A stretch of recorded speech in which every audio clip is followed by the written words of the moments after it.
أنا ومن اتبعني وسبحان الله وما أنا من المشركين. That's the path, that's the way of the Prophet Muhammad sallallahu alayhi wa sallam. Calling to Allah subhanahu wa ta'ala, calling to the way of Allah subhanahu wa ta'ala. ادعو إلى سبيل ربك بالحكمة والموعظة الحسنة. Call to the way of your Lord, Allah subhanahu wa ta'ala, the way of al-Islam, the way of Tawheed, the way of the Sunnah, the way of all the prophets and messengers. Dawah ilallahi azza wa jal.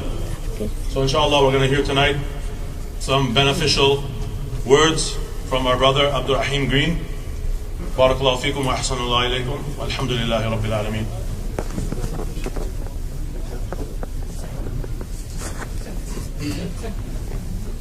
Assalamu alaikum wa rahmatullahi wa barakatuh. Sheikh Raheem, brother Abdur. Bismillah wa salatu wa salamu ala rasulillah wa ala alihi wa sahbihi wa ala amma ba'd.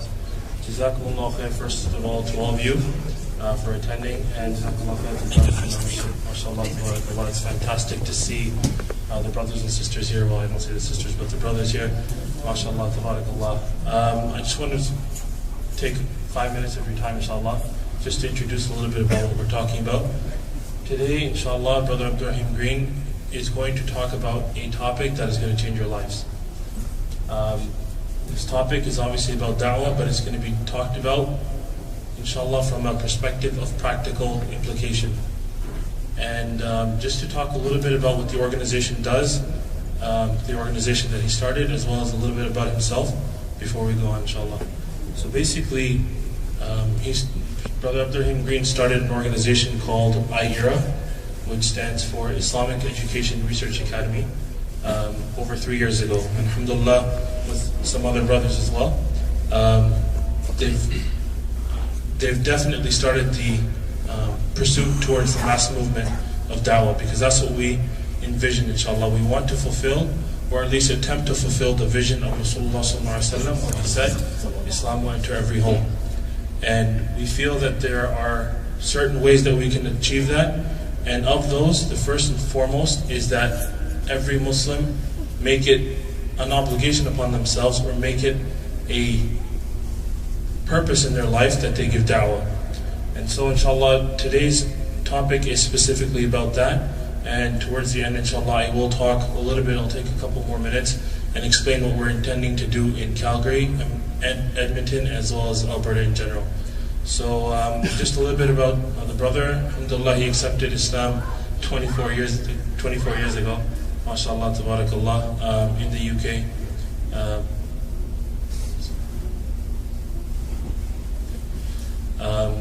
And alhamdulillah, he's been involved in the da'wah for all that time, MashaAllah, tabarakallah. And you might have seen him on Peace TV, you might have seen him on giving lectures, etc.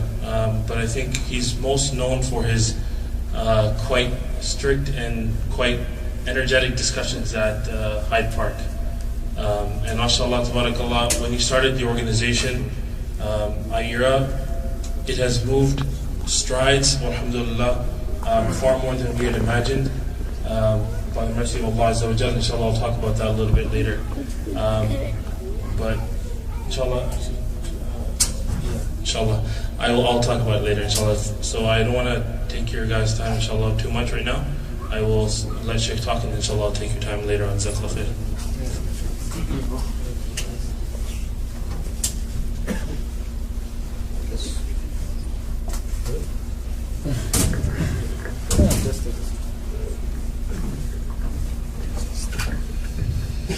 الحمد لله نحمده ونستعينه ونستغفره ونعوذ بالله من شرور أنفسنا ومن سيئات أعمالنا من يهده الله فلا مضل له وما يضلل فلا هادي له وأشهد أن لا إله إلا الله وأشهد أن محمدا عبده ورسوله وبعد. We begin by praising Allah, we praise Him and we seek His help, and we ask for His forgiveness, and we take refuge with Allah from the evil of ourselves and from the evil consequence of our evil actions. Anyone whom Allah guides, no one can misguide, but anybody whom Allah leaves to go astray, no one can guide. And I testify that Allah alone is worthy of worship, and that Muhammad sallallahu alayhi wa sallam is His servant and His messenger. My brothers and sisters in Islam, assalamu alaikum wa rahmatullahi. want to tell you about myself and Dawah. I became Muslim 25 years ago. 25 years ago. It's about a quarter of a century.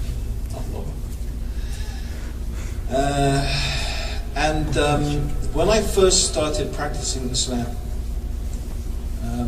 I was at the time staying with my parents. And then my parents lived in Portugal. Well, my dad died, rahimahullah, alhamdulillah, took shahada 10 days before he died. If you didn't see the video already, alhamdulillah, maybe you can watch it. I started to practice Islam there.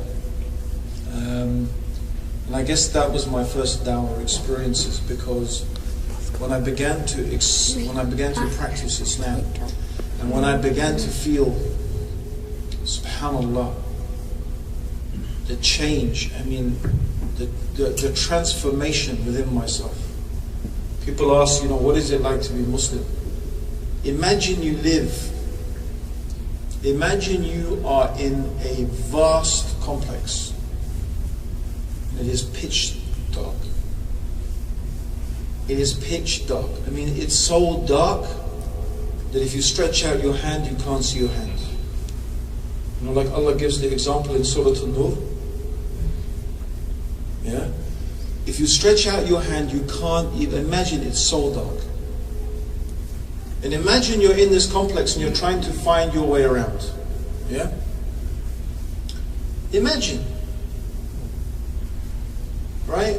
I mean, there's staircases, there's obstacles, there's all sorts of things. So, maybe you'll start moving fast and then you hit your head. Yeah? You bend down, you smash your shoulder. You walk over, you trip down, you fall down some stairs. Very soon, you'll just be walking like this. Right? Can you imagine that's what you've been doing? This is the life of someone who doesn't know Islam. Their life is like that. They're just living in darkness. They've got no guidance. They don't know what's coming at them, and when something hits them, they don't know why. I mean, what a miserable life. A person may find a way in such an existence to try and make the best of it. They may smile, they may laugh. Mashallah, human beings have an amazing capacity to make the best out of a bad situation. But I mean, no one wants to live like that, right? You wouldn't want to live like that. You see, and what was Islam like? Islam was as if suddenly, as I'm walking around, I had put my hand on a handle, opened a door, and stepped out into the light. And then suddenly you could just see everything for what it was. Suddenly everything is clear. I mean, I was looking at the world through the same eyes, but I wasn't seeing the world in the same way. When you look at the world through the eyes of Islam, when you see the tree, you don't just see a tree. You see the ayat of Allah. When you travel through the mountains, you see, I could have traveled through those beautiful mountains, from Religuios to Jasper, right? And I could have done that when I was 15, 16, 17 years old. And I would have gone, wow, that's amazing, it's so big. But doing it as a Muslim was a totally different experience. When you see the mountains, they're so vast. You think of the Day of Judgment when they will be just like bits of wool flying in there, just like wool, chaffs of carded wool. Subhanallah, the mountains. And then in the mountains there are ayat, there are signs. What are the signs of that? I wonder how many of you even think about these things. SubhanAllah, you know how those mountains are made? Do you know how they were made? Do you know what they're made of? Does anyone know? Yeah, I know it's made of rock. How is the rock made? Those rocky mountains, do you know how they were made? Huh? Huh? Yeah, it's made of sand. Jazakallah khair, bro. Good. You know that rock is made of sand and mud. Do you know that? Sandstone, it's called sandstone. It's made of minute particles of sand. Slate, I think it's called slate, right? Is made of mud. But it's been compressed over millions and millions of years. These are signs from Allah. What signs? Pointing to what? There's something for us to learn. Now, a believer, when he sees this and he looks at this and he thinks about this, he's not seeing the mountains in the same way. He sees the handiwork of Allah. He sees the work of a master craftsman. He sees, subhanAllah, the work of Allah subhanahu wa ta'ala. This is not just some random events. This is the artistry of Allah subhanahu wa ta'ala. And there's lessons in it. I'll tell you some amazing lessons from the Rocky Mountains. Yeah. Look what you can do with millions and millions and millions of pieces of sand. Millions of small little pieces of sand makes mountains. That's the first thing. And this is a lesson for Dawah, by the way. Now today's talk is about Dawah. And maybe you think that giving Dawah to non-Muslims, because that's what I mean when I say Dawah. I don't mean, Dawah can be used for lots of things. But when I say the word Dawah tonight, I'm just talking about talking to people who are not yet Muslim. Inviting people to Allah. Yeah? Adu Allah. We're inviting them to La ilaha illallah. The Muslims have La ilaha illallah already. So they need tarbiyah, they need islah. The kuffar need da'wah. They need inviting to Islam. Anyway, I'm not going to get into a discussion about this. Alhamdulillah, the word da'wah in Arabic has a broad use anyway, but here tonight I'm talking about giving da'wah to inviting people who are not yet Muslim to Islam. I used to give a da'wah training course, which is similar to the one I give now. And I used to have a subtitle, because our da'wah training course is not about teaching you to be a lecturer so you can go on Peace TV. This is what a lot of people think. To be a da'i, I need to have this knowledge in comparative religion. I need to memorize the Bible first, and preferably I should memorize it in Greek and Latin and quote it in Greek, and then I need to memorize the Hindu scriptures and the Buddhist scriptures, and you imagine that this is what you need to do da'wah. No, you don't. Believe me, you don't even need to open the Bible. You don't even need to open the Bible. You don't need to open Bhagavad Gita or the Vedas, you don't need to even touch it. Believe me. For 99% of da'wah, you don't even need to look at that stuff. Da'wah is so easy. So our course is not about how to be a public lecturer, how to be a speaker, how to stand up in speaker's corner and give speeches. No. The subtitle was, every drop raises the ocean. Think about that. Every drop raises the ocean. Or in the terms of the mountains, every grain of sand goes to build a mountain. A mountain is just, those mountains are just made of grains of sand. But many, many, many, many grains of sand. And the other thing, brothers, it's time. It took a long time. The mountains just didn't, happen overnight. It takes time. To build mountains, it takes time. Yeah? And the truth is, human beings can come and maybe knock down a mountain here and, dig it up and this and that. But in the broad scale of things, what we do is nothing. Compared to the relentless going on and on and on and on. And this is the other thing.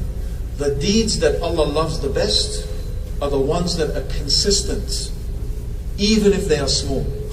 SubhanAllah. And that's what the mountains are made of. Mountains are made of something small but consistent.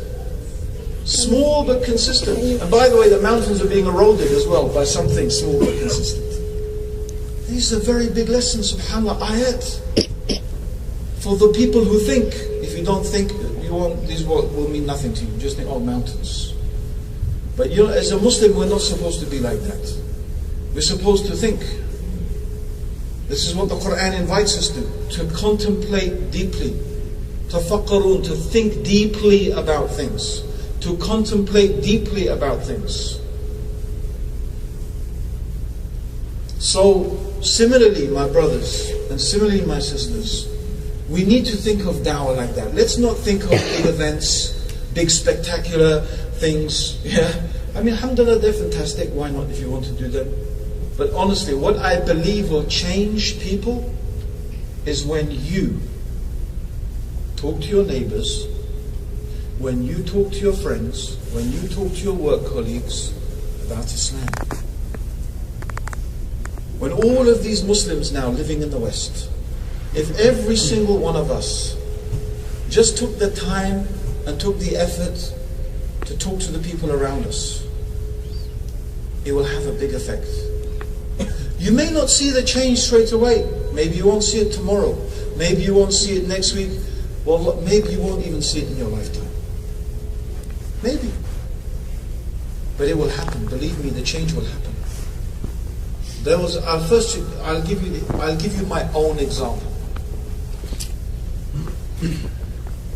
When I was 10 years old, my father moved to Egypt to open Barclays Bank in Egypt. Anwar Sadat had this open door policy. My father was sent out there to open Barclays Bank in conjunction with an Egyptian bank called Banque du Caire en français. So it became known as Cairo Barclays. And my dad spent the next 10 years there. And I went between going to school in England, a boarding school in England, and going to spend my holidays in Egypt. So at the end of this 10 years, I had a gap between finishing my college and going to university, and my dad got me a job working on an oil rig servicing tugboat. So it was a boat that used to service oil rigs in the Red Sea. It was a company that he had helped set up. So this was a very strange experience for me, very new experience. And I was living on this boat with, the captain was German, everyone else was Egyptian. I had my own cabin, but more or less every other way I was just doing stuff with the ordinary crew. And I was on this boat for, 6 weeks, maybe 2 months. It was a long time to be on a boat. One day, when I was sitting having my food, the second, I don't know what you call him, the vice captain, it's not vice captain, but the second person in charge of the boat, came down and he started to talk to me about religion. I was always interested in religion. I had a very religious education because my mum sent me to a Roman Catholic monastic boarding school. So it was a boarding school that was run by monks. Yeah, so we had a very strong... I was interested in religion. But I wasn't... It's very rare that people talk to you about it. So when he started saying, he started asking me, what do you believe? What's your religion? So I started telling him about Christianity. I was almost preaching to him. The brother, mashallah, he was very clever, sitting there listening, And then, when I started, so he says, Jesus, that you said that Jesus, he's the Son of God. I said, yeah, he's the Son of God. I said, and he's God as well. He said, what? He said, is he God or the Son of God? No, I said, he's both God and the Son of God. He said, how many gods do you believe in? I said, there's one God.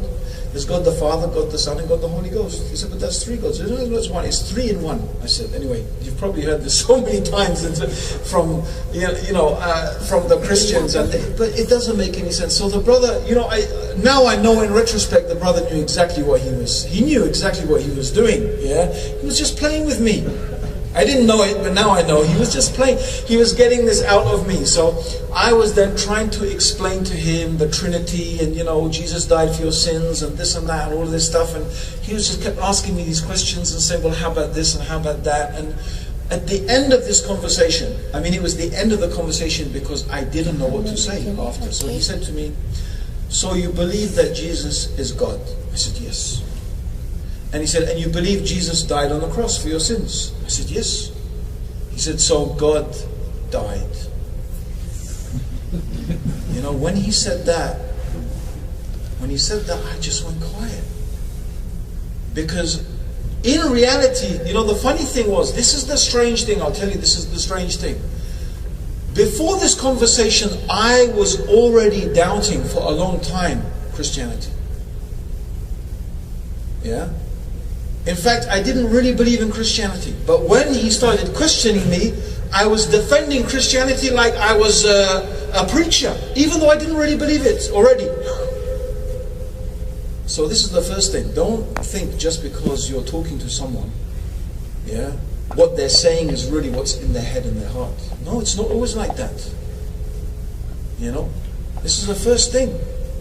People don't always show you on the outside what's on the inside. And anyway, when he said this, you know, like I said, if Mike Tyson had come and smashed me in the face with a full punch, I mean, the guy knocked me out. I just didn't know what to say. I just didn't know what to say. All I could think in my head is, of course, that just makes so much sense. I don't believe you can kill God. I don't believe Jesus. How can Jesus be God? Because he died on the cross. And I knew, you know what he did for me? He spelt out for me what I always had been thinking in my head, but no one had been able to explain it to me. Suddenly all the doubts that I had, it just made sense. But here's the thing. I was very arrogant. You see, I'm a white man. Yeah? I'm a white Englishman. Now I'll be honest with you. This is how we used to think. I'm a white Englishman. These Egyptians were used to rule their country not long ago. Can these people tell me anything? I don't think they can tell me anything. If they had anything to say, we never would have been ruling them. This is the type of stuff that goes through the head of the white man, the white middle class Englishman, especially the English. You know, they haven't got over the fact they lost their empire. They haven't got over it, right? Even we still think Canada, we still call, you know what we call America? The colonies. So we joke about America. Oh, you're going to the colonies. The middle class English people, they joke about it. You know, we still haven't forgotten the American War of Independence. You know, it's like, you know, this is it.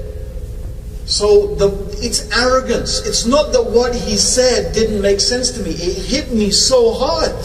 The logic of it, the reason of it. But what was my problem? My problem was arrogance. My problem was pride. My problem was my inability to accept something, that I could learn something from this guy. But the fact is, the truth of what he said struck me to the core of my very being. So I wasn't ready to accept anything from him at that time. But the impact of what he had said on me could never go away. Alhamdulillah, it was one of the things that really contributed to me being Muslim. And you know what's something to think about, my brothers and sisters? Yeah? I don't think this brother, until today, can you imagine if he knew that the guy he talked to when he was 19 years old on that tugboat, yeah, is now standing in a masjid in Edmonton talking to people about Islam, that he goes on Peace TV and maybe millions and millions of human beings listen to him talking about Islam. And I'll tell you another thing.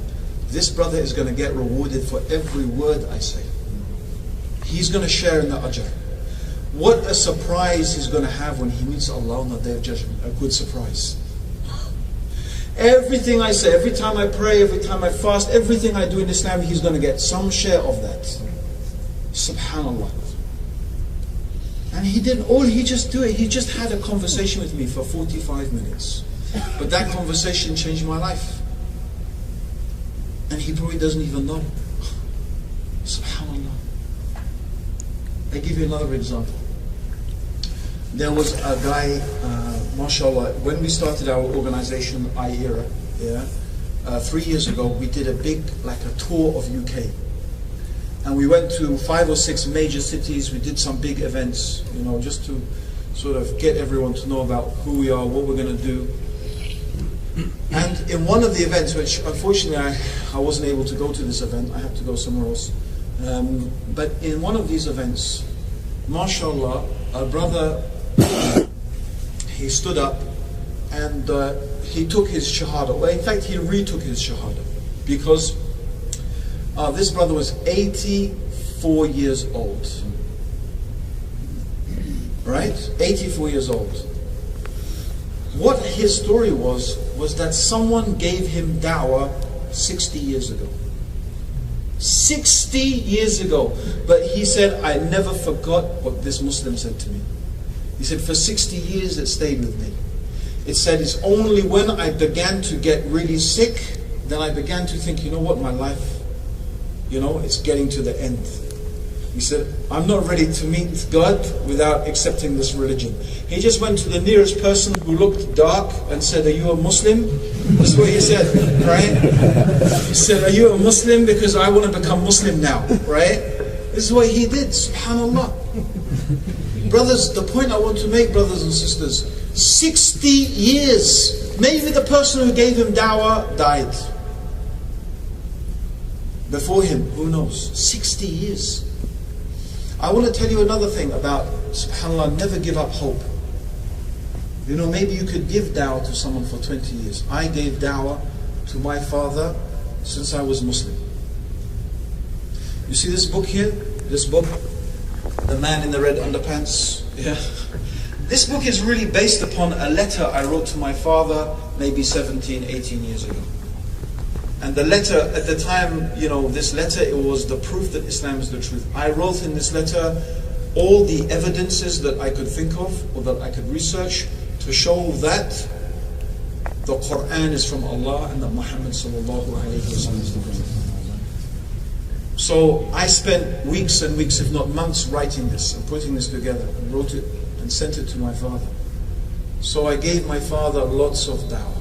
And I will tell you the truth, my brothers and sisters in Islam, sometimes when I used to read the Quran and read the description of the kuffar, it's as if Allah was talking about my father. Honestly, it was as if this was talking about my dad. Subhanallah.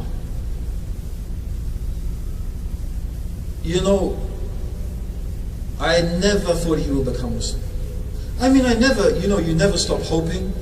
I asked my, kids to give him dawah, alhamdulillah, and they all had a try. They all tried. Hamza over here, my son, he was quite successful. He got so far. He sat with my dad one day, and because I always hope maybe his grandchildren won't get through to, if I couldn't, at least maybe he'll listen to his grandkids. So, alhamdulillah, I trained my kids up, alhamdulillah. So Hamza was sitting with him one day, and he gave the example, because he if you come to our Dawah training course, inshallah, you will see. But basically, he sat down and he gave the example of how do we know there's a God? So he gave the example of, okay, what if you're walking along in the desert, yeah, and you found a mobile phone lying in the desert? A mobile phone is made of what?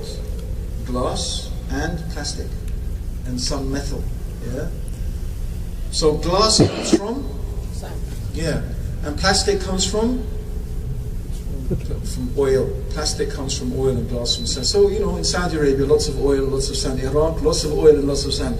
So imagine that there are thousands and thousands and thousands of years of random events. Yeah, the oil bubbled, the lightning struck, the wind blew. Yeah, and after millions and millions and millions of years, this mobile phone formed itself by chance and coincidence.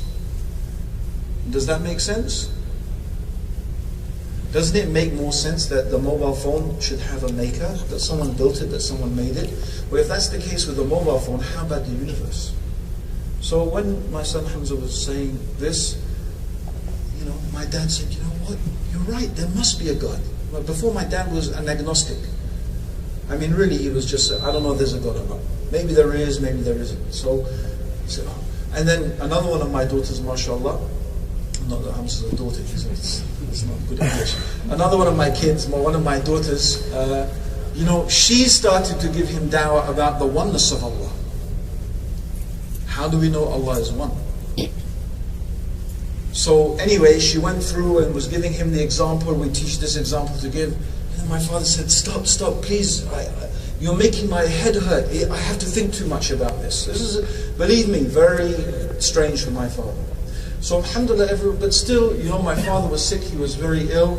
But I think this was the thing, that my father was getting very, very sick. He was getting very weak, and all the things that he used to get pleasure from, all the things they used to get enjoyment from. I mean, subhanAllah, if you see the video, you will see my parents' house is beautiful. Beautiful house.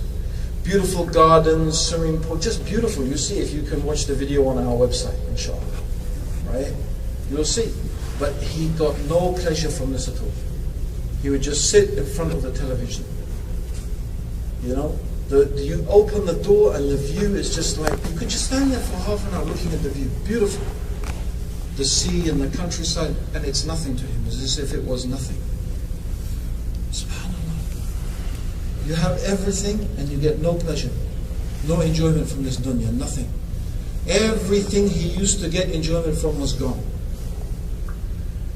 And I think this is the time when he realized. And anyway, in the end, he went to hospital. And basically, he's dying slowly. Over 2 years, my father is dying. Yeah, and he's in hospital, and I'm visiting him. SubhanAllah, anyway, to cut the long story short, brothers and sisters, I went to visit him one day in the hospital, and subhanAllah, I looked at him. I thought, he looks so ill. I thought he's going to die tonight. He looked literally like he was going to die that night. I said to myself, Abdur, if you don't say something to your dad now, this is your last chance. This could be the last chance to give him dawah. I thought about what I would say to him for a long time. I thought what I would say. So I said to him, Dad, are you listening to me? Because there's something really important I have to tell you. Now, my dad could not really speak. He was in a bad state. He had all these tubes. So he shook his head like this, meaning he nodded his head.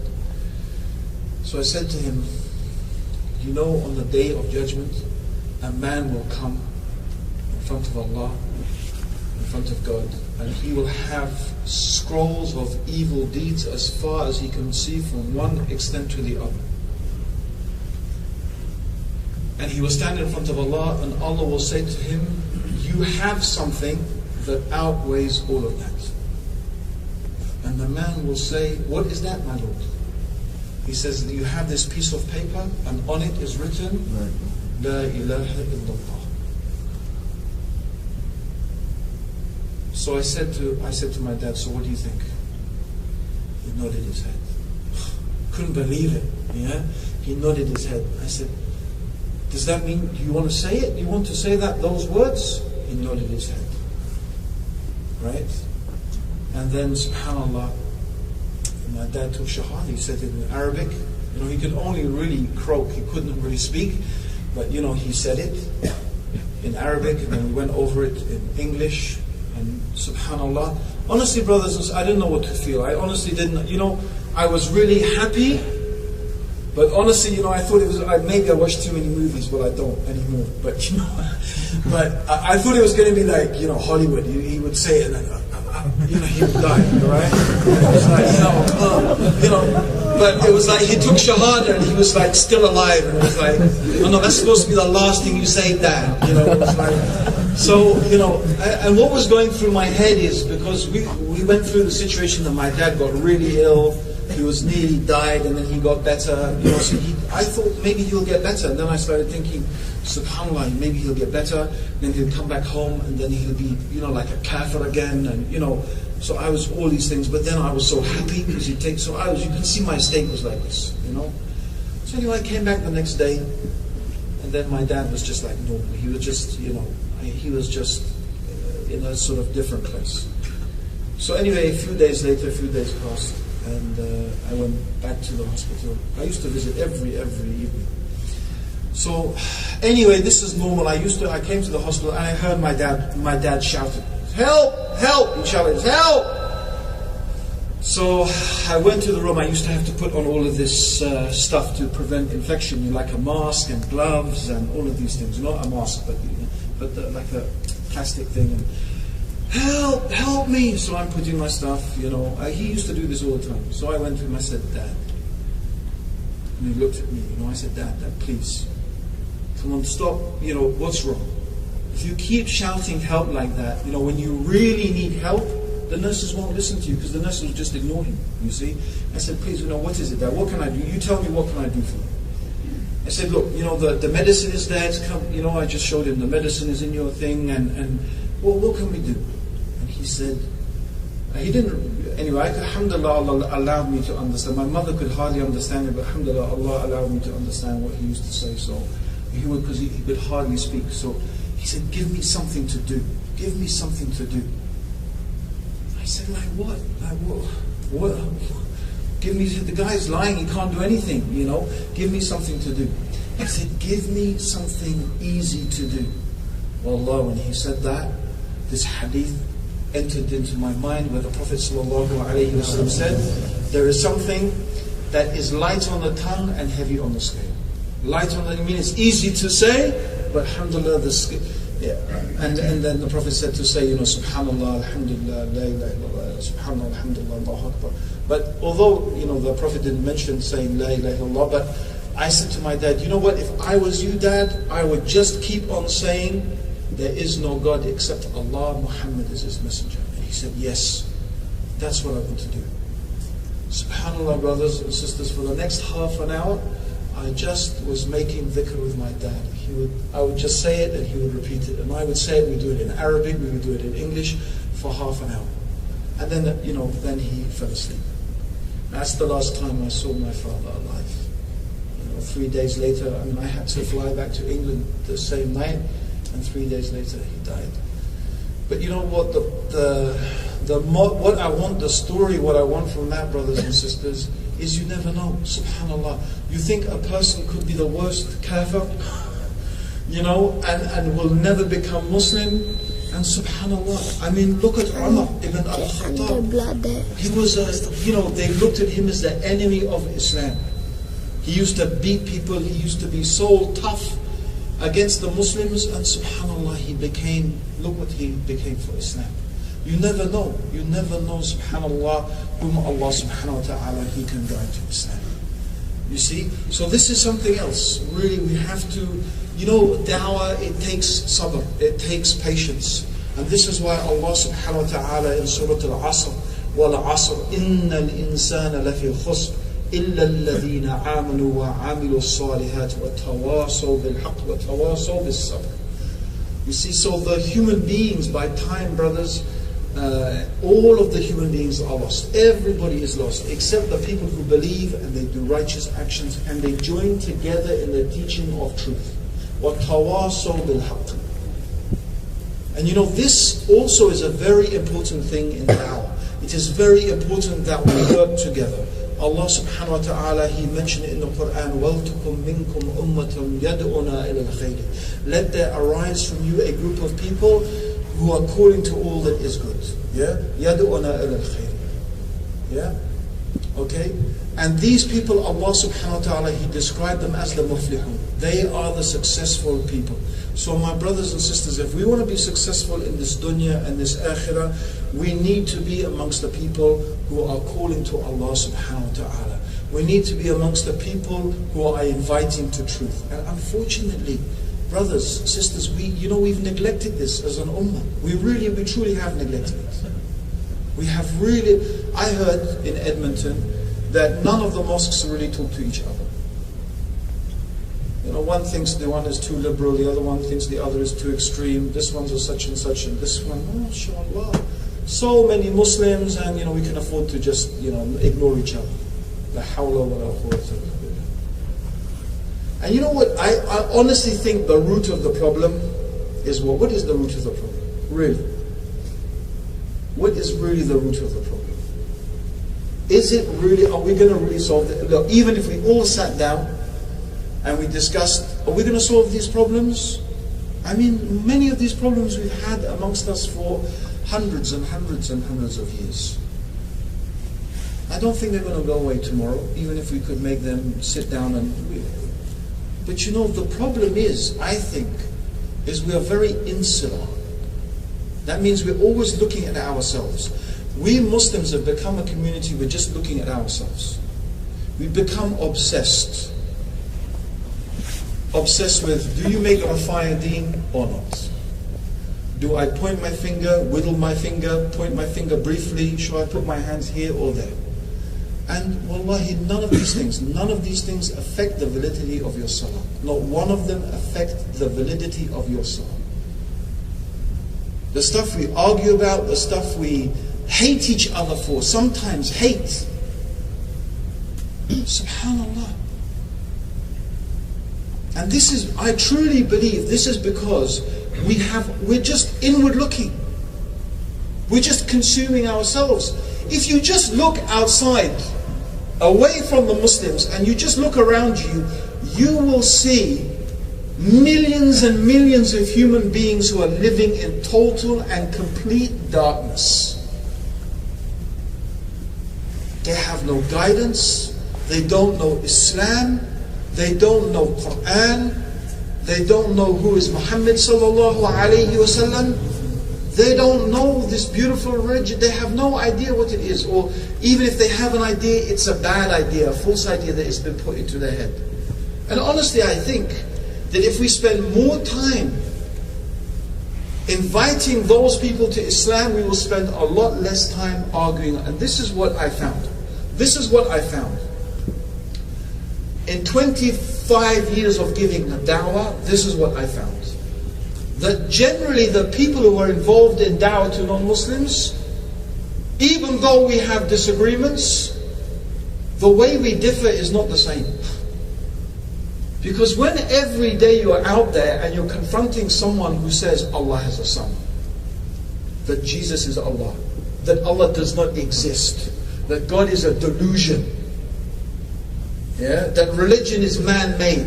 When you're dealing with these people who are saying Islam is barbaric, Islam, and you're dealing with them, and you're calling them to Islam, and you're dealing with the discussions, when you go back to your Muslim brother and your Muslim sister, believe me, your disagreements begin to look very, very, very small.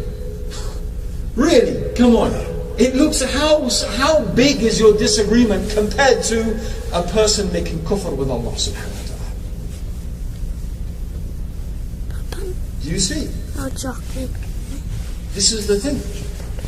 So my brothers and sisters, this dawah is something that unfortunately we have neglected. And it is most definitely something that you should be afraid that Allah subhanahu wa ta'ala is going to ask you. He's going to ask you about this. He's going to ask you about how you conveyed this message of Islam to those people around you.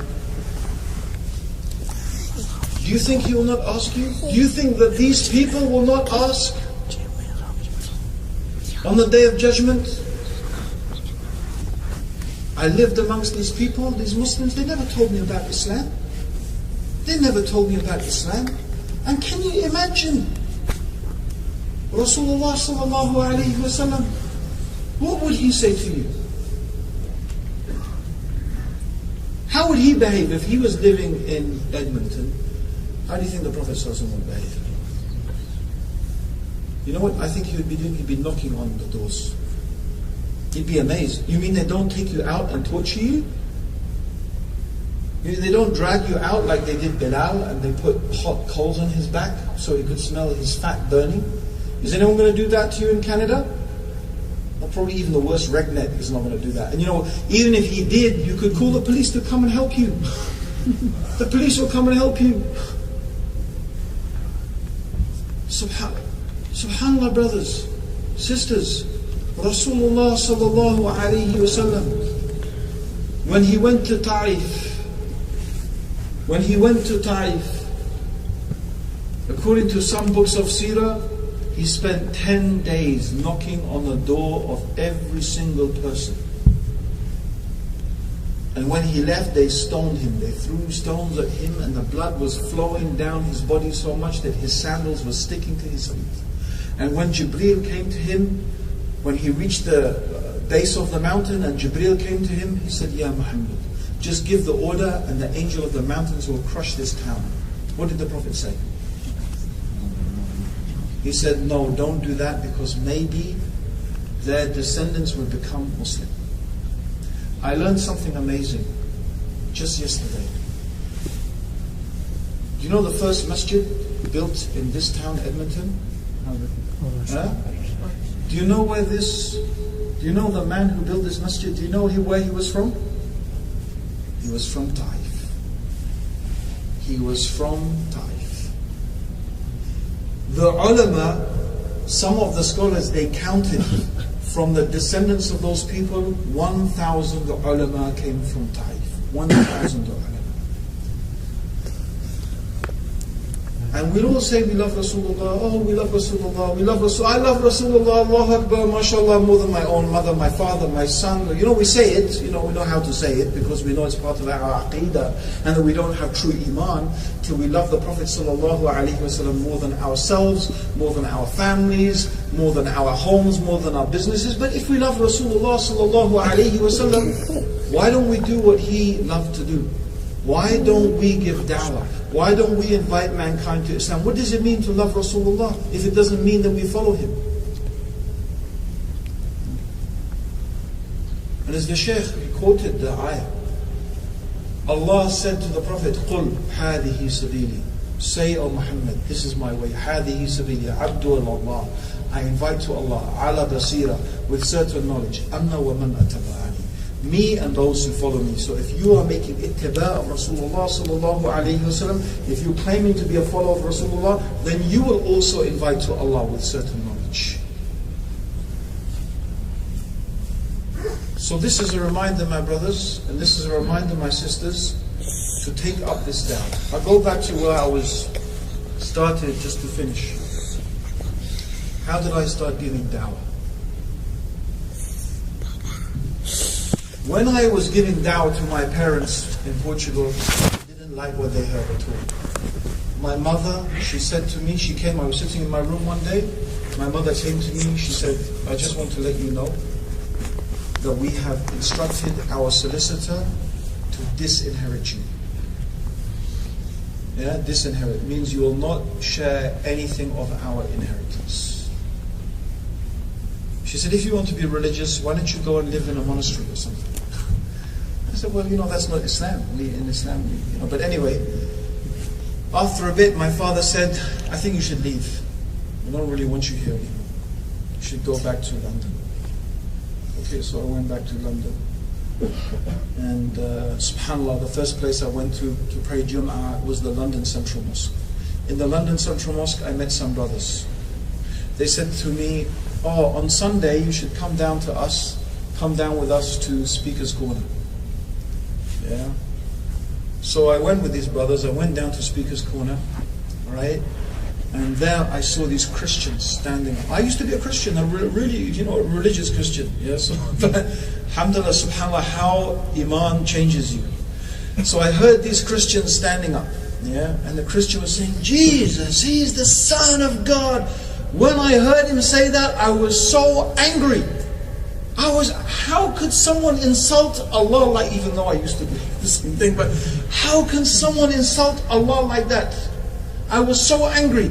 And I stood there shaking, I pointed my finger and I said, no, He's not. And I didn't know what else to say. I didn't know what else to say. All you could say is, no, He's not.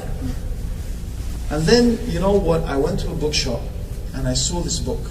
It's called The Choice.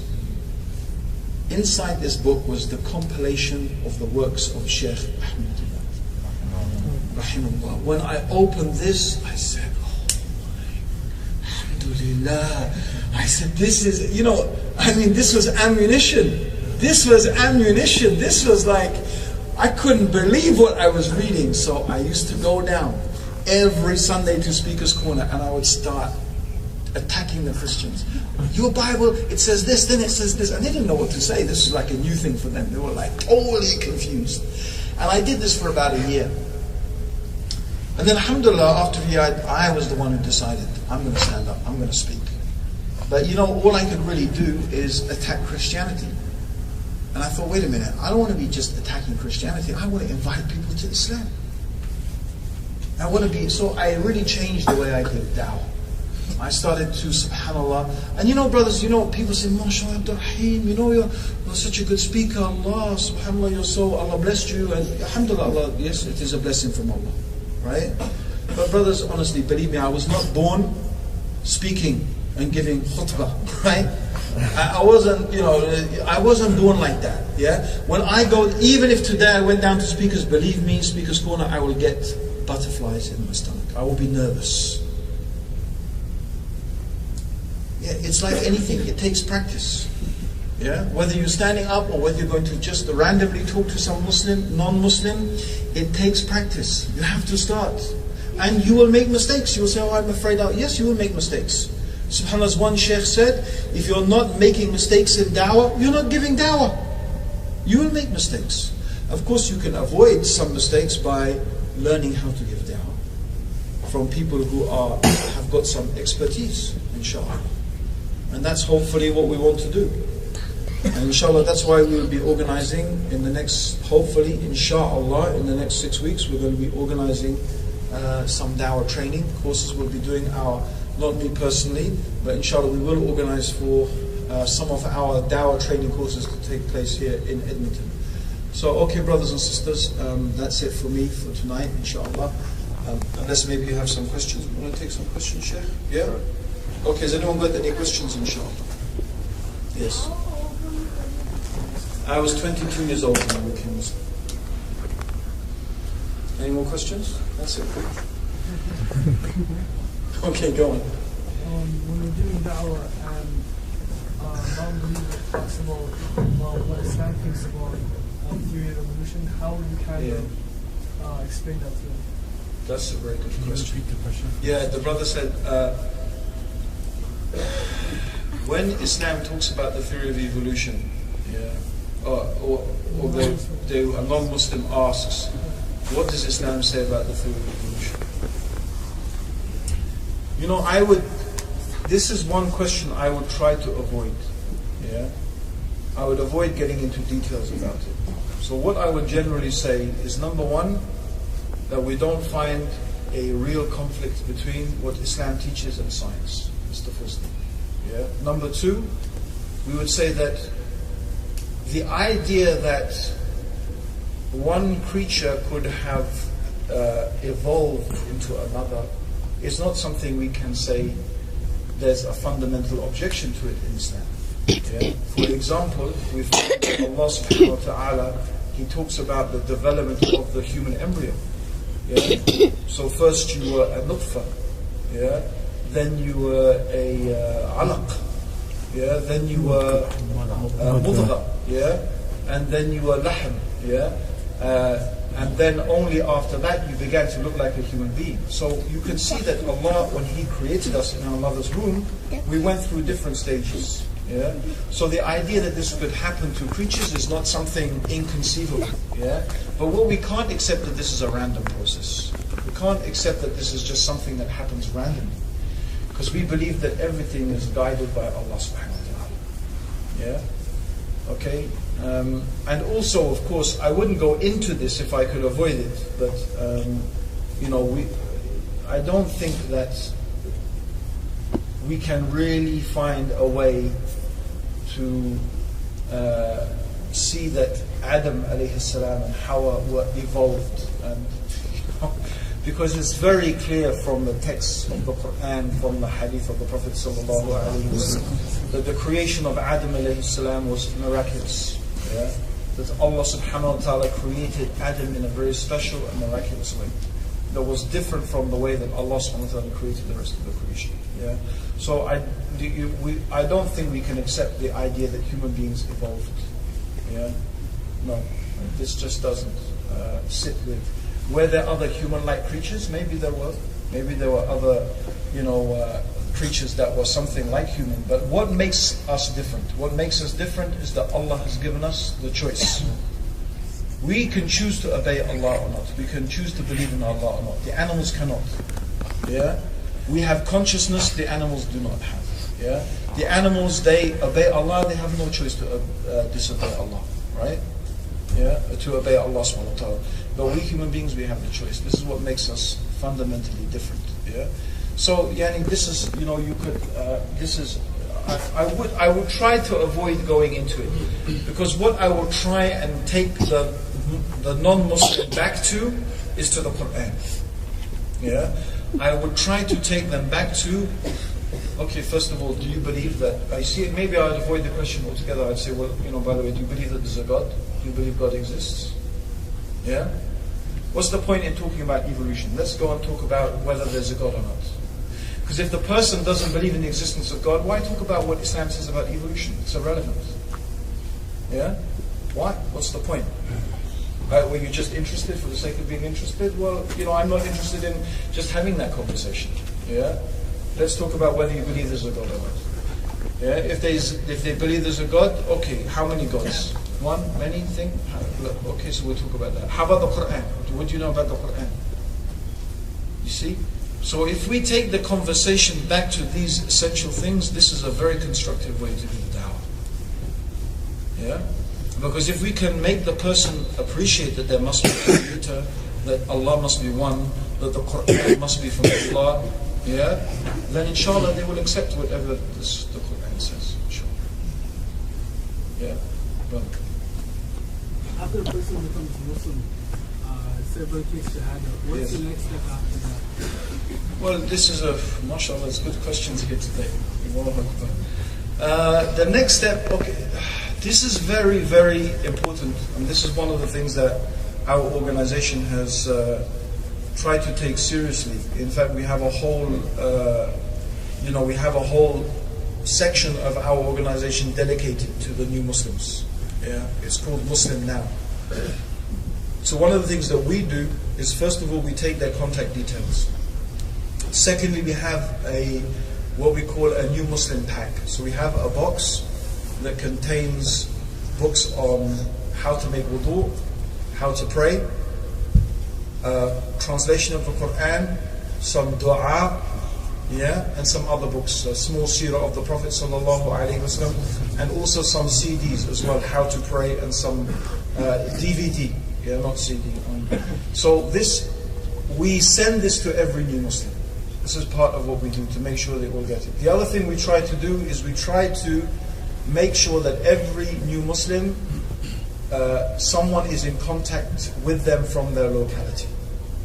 Yeah, and then we try to make sure that someone is visiting that person regularly. Yeah, and that inshallah, the most important thing is to get them to pray 5 times a day. This is where you start. So it's not the first thing a girl becomes Muslim, you say, Allahu Akbar, put on the hijab. Yeah? Okay, and I will marry you, mashallah. And no, I mean the first thing that a person needs to do is to learn how to pray. Yeah, this is very important. And believe me, honestly, if the new Muslim starts to pray 5 times a day, if you can, and honestly, just tell them, I tell every new Muslim that I speak to, I say, don't worry about anything except praying 5 times a day. If you can start to pray 5 times a day, everything else, inshallah, will follow. If you can't pray 5 times a day, you're going to find everything else difficult. Yeah. So yes, brother. Like media here, this comes show that Muslim terrorists. So when you're giving dawah, somebody asks you like Muslim terrorists. I don't understand. You say that's I would say that's a really good question, and I'm really thank you and appreciate you for asking, because you could just go around hating us without asking us. So it's really nice. What's your name, by the way? Yeah, no, I'm just pretending. You understand? So I'll say, okay, but that's a really good question. Yeah, but in order to understand the answer to this, I need to explain to you the basics of Islam. Yeah. So I go and I say, by the way, do you believe that there's a God? Do you believe the universe has a creator? That's where I will go. I will go back and I will talk to him about the oneness of Allah. I will talk to him about the Quran being from Allah. I will talk to him about the Prophet. If most of the time when you go back to this and you start to talk to him about they will forget the initial question. They will forget about terrorism, about this and that and whatever. Right? Yeah? If the person is insisting, well, okay, we can say, well, no, some people do these things. People do things in the name of Christianity. Yeah, they blow up people. People do it in the name of all sorts of things. It doesn't mean that that's Islam. Yeah, but even if you can avoid it, it's better to avoid it. I'll just take the question from the sisters. When giving dawah, not giving dua, giving dawah to someone that you know personally, should you wait and build a better relationship before inviting them to Islam? What advice can you give? Yeah, I mean, obviously this depends. You can give dawah in 10 minutes, you can give dawah in 10 years. You know. But, I mean, the thing that you always have to worry about is, do you know the person is going to live? By the way, subhanAllah, one of our very good du'at in England, mashallah, every week this brother is taking 5, 6, 7 shahadats, every week, mashallah. And he's a young boy, mashallah, and he's very enthusiastic about dawah. His next door neighbor was very ill. And subhanAllah, he said, I had the intention that I was going to give him dawah. Even he'd planned, he was going to go to him on this particular night. SubhanAllah, he died. He died. He said, in fact, this has motivated him so much. Yeah? Because his neighbor was sick, he was planning to give him dawah, and he didn't even have the chance, and his neighbor died before he had the chance. He said after that, he said, this is it, he's on fire now. Yeah? So, I mean, sister, you could plan, there's someone you know, and subhanAllah, mashallah, have a long-term dawah plan, but how do you know Allah doesn't have a long-term plan for them? When do you know that? How do you know they're not going to die? So, I don't think, really you should leave these things for too long, inshallah. Yeah. Yeah, brother, yes. We give dawah every time, like we do everything, right? Alright. Maybe, by example, we always tell them, in our religion we do so and so, but it's easy when it's the oneness of God, or if you're talking Christians, Jews. Give me some advice, please, on atheists. Okay, how do you break the ice with the atheists? Okay, first of all, something very important. Yeah. There's one thing I want all of you to get out of your head. And that is the idea that just being a nice person and being a good person is dawah. Sorry to break your ice. This is not true. It is good, of course, you should be a good Muslim, you should be truthful, and you should be honest. But if you think that this is dawah, you're fooling yourself. Sorry, I know this is right out of your comfort zone. Yeah, I will tell you why. Actually, the reason is because unless the non-Muslim knows that you are behaving this way because your religion tells you to, then it's dawah. If he knows or she knows that you behave like this because Islam makes me behave like this, then alhamdulillah, it's dawah. But if the person just sees you being honest, right? Believe me, many of them may actually think that, these people, they came from this crazy place and they came here to Canada and they got civilized and now they know how to behave. They may even think that you know how to behave now because you've come to Canada. In other words, they think Canada has given you dawah and you're behaving well because of Canada, not because of Islam. Do you understand? Right? So this is human psychology, you see. So this is just the idea that I'm a good, honest person. Like I said, I remember giving this lecture, I said, brothers, don't think that because, mashallah, you don't take the dole. The dole in England is the state benefits, yeah? And you work and, people think, oh, look, what a good person he is. No. In England, you're expected to work. That's what you're supposed to do. Go out and get a job and earn some money. No one's going to think you're brilliant for doing that.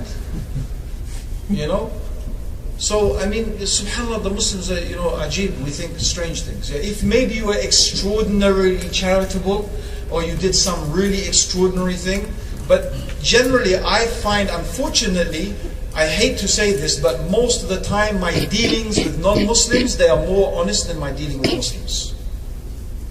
That's what I have found. This is very sad to say. I'm more worried that a Muslim is going to rip me off than a non-Muslim. Yeah, this is scary. So, and also, brother, Allah subhanahu wa ta'ala, He said in the Quran, "Man ahsanu qawlan mimma da'a." Who is better in speech? He didn't say amal. He said qawl. Dawah is, and if you look in the Quran, you find Allah is talking about the prophets, what they said. They said to this people this, and they said to their people that. Of course, what is important is that what you say your action should match what you say. That is true. It's hateful to Allah that you say what you don't do. That's true. So good behavior is important because your actions should match your dawah. Yeah? Okay. The other thing, brother, is a disaster in dawah. Yeah? If you come to our dawah course, this is the first thing. Never say to a person, we Muslims believe that. We Muslims believe this. We Muslims believe. We Muslims. I don't care what you believe. Why do I care what you believe? You know, you can believe that the moon is made of cheese if you like. Yeah? You know, you see the point is you can just keep saying, we believe, our Quran says this, our Quran says that. We pray 5 times a day. Why do we fast Ramadan? Well, that's very nice, interesting. Yeah? And the Hindus sprinkle, you know, thing, and they do this, and the Chinese go whatever, and ring bells, and yeah, so what? Why do you think that's dawah? You need to give people reason. Why is this something worth believing? Why is this religion worth following? What is good about this religion? What is true about this religion? This is you have to persuade people. You know, subhanallah. If you were selling a product, what would you do? If you were selling a